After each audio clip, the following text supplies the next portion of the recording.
और भारत के प्रधानमंत्री नरेंद्र मोदी ने इजरायल के प्रधानमंत्री नेतन्याहू से फोन पर बातचीत की। प्रधानमंत्री नरेंद्र मोदी ने इजरायल के प्रधानमंत्री नेतन्याहू से इजरायल में नागरिकों की सुरक्षा पर बात की और हाल ही के घटनाक्रमों पर चिंता भी जताई है। भारतीयों की सुरक्षा को सर्वोच्च प्राथमिकता दिए जाने की बात कही उन्होंने।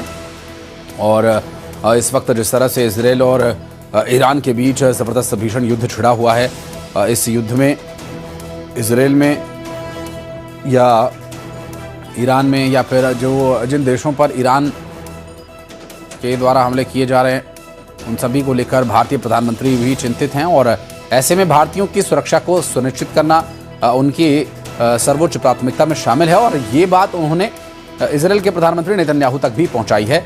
और आपको याद होगा वो हाल ही में नेतन्याहू से मिले भी थे और ये तभी की तस्वीरें हैं। और उसके बाद अब हाल ही में जो खबर सामने आई है, जिस तरह से युद्ध की परिस्थितियां बनी हुई हैं, युद्ध लगातार हमलों के बीच जारी भी है। और ऐसे में प्रधानमंत्री नरेंद्र मोदी ने भारतीयों की सुरक्षा को सर्वोच्च प्राथमिकता बताते हुए नेतन्याहू को इस बारे में अवगत कराया है।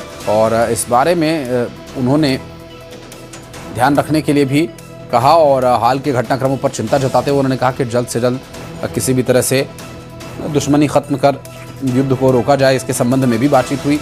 और इजरायल के प्रधानमंत्री बेंजामिन नेतन्याहू को उन्होंने फ़ोन पर भारतीयों की सुरक्षा को भी सर्वोच्च बताते हुए इसके संबंध में बात की।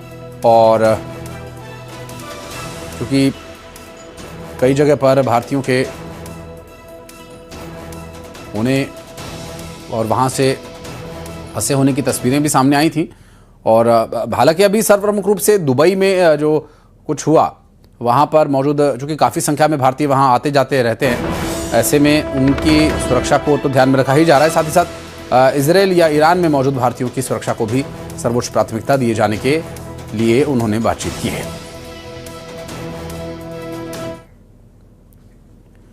और अब खबरें टॉप 20। ईरान पर इजरायल और अमेरिका के हमले में हिजबुल्लाह की एंट्री। लेबनान से उत्तरी इजरायल में दागी मिसाइलें, इजरायल ने हिजबुल्लाह की मिसाइलों को किया इंटरसेप्ट। ईरान पर अमेरिका का बड़ा प्रहार, अमेरिकी सेना का दावा। दूसरे दिन ईरान की